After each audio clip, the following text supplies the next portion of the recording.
आंध्र सातवाहन वंश। आंध्र सातवाहन वंश 30 ईसा पूर्व से 250 ईसा पूर्व तक इसका शासन रहा।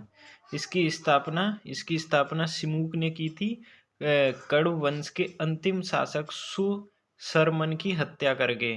ठीक है। इसकी राजधानी प्रतिष्ठान और पैठान थी। इसे पुराणों में आंध्र भृत्य कहा गया है, जबकि अभिलेखों में इसे सातवाहन कहा गया है, इसलिए इसका नाम है आंध्र सातवाहन। इसकी जानकारी के स्रोत क्या क्या हैं? तो इसकी जानकारी हमें अभिलेखों से मिलती है, जैसे रानी नगनिक का नानाघाट अभिलेख, गौतमीपुत्र सातकर्णी के 2 गुहालेख नासिक से मिलते हैं, वशिष्ठी पत्र पुलवामाई का नासिक गुहालेख, ठीक है, और कारले गुहालेख। इसके अलावा यज्ञ श्री सातकर्णी का नासिक गुहालेख। तो इसकी जानकारी के स्रोत हैं। इसके अलावा सिक्के, कारसापड़ सिक्के जो कि चांदी के सिक्के इनने चलाए थे, स्मारक, अमरावती स्तूप, और भी हम इनके बारे में आगे पढ़ेंगे। अब इसका प्रमुख शासक सातकर्णी प्रथम, जो कि पहला यशस्वी राजा था, जिसकी जानकारी हमें नगनिक के नानाघाट अभिलेख से मिलती है। ठीक है। इसने 2 अश्वमेध यज्ञ कराए थे और 1 रायसूय यज्ञ कराया था। अश्वमेध यज्ञ का मतलब है कि ये महान शासक था। ठीक है। रायसूय यज्ञ का मतलब भी यही है कि ये महान शासक था। दक्षिणापथपति तथा अप्रतिहित चक्र जैसी उपाधियां धारण की थी। इसने मालवा शैली के गोल मुद्राएं और पत्नी के नाम पर रजत मुद्राएं भी चलवाई थी। सिक्कों में इसका नाम श्री सात उल्लेख है, इसलिए इसे श्री सातकर्णी भी कहा जाता है। इसके बाद राजा बना हाल एक महानतम शासक था, जिसने गाथा सप्तशती की रचना की, जिसकी भाषा प्राकृतिक है। इसके दरबार में 2 साहित्यकार रहते थे, गुणाढ्य जिसने व्रत कथा की रचना की, सर्ववर्मन जिसने कानतंत्र की रचना की।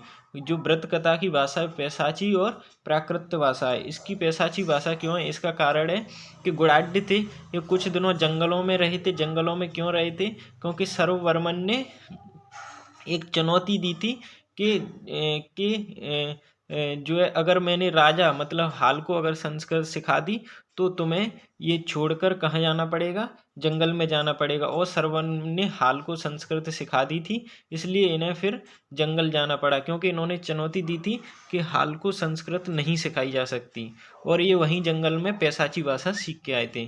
ठीक है। इन कानतंत्र की रचनाएं वो संस्कृत व्याकरण की रचनाएं। इसके बाद राजा बना गौतमीपुत्र सातकर्णी, जिसने 106 ईस्वी से 130 ईस्वी तक शासन किया। ठीक है। यहाँ पे थोड़ी सी गलती हो गई है दोस्तों, ये 30 ईसा पूर्व से 250 ईस्वी कर लेना है, ये ईसा पूर्व नहीं है। ठीक है। अब आगे बढ़ते हैं। गौतमीपुत्र सातकर्णी का 106 ईस्वी से 130 ईस्वी। इसकी जानकारी के स्रोत क्या है? तो माता गौतमी बलश्री का नासिक अभिलेख इसकी जानकारी का स्रोत है, जिसमें उल्लेख मिलता है कि इसके घोड़ों ने 3 समुद्र का पानी पिया था। इसने उपाधियां कौन कौन सी धारण की थी?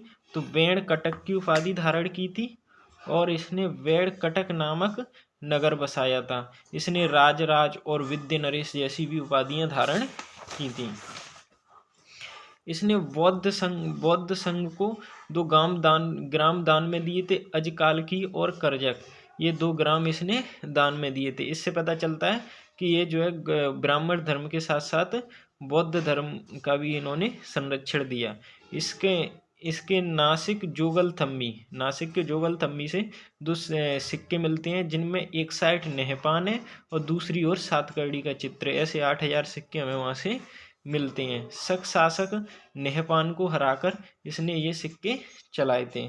इसके बाद हम दूसरा राजा पढ़ेंगे, वशिष्ठी पुत्र पुलवामाई 130 ईस्वी से 154 ईस्वी। थैंक यू दोस्तों। वीडियो अच्छा लगा हो तो लाइक शेयर जरूर करें, और आगे दूसरे पार्ट में हम ये पूरा सातवाहन वंश खत्म करेंगे। लाइक ज़रूर करें प्लीज़ दोस्तों।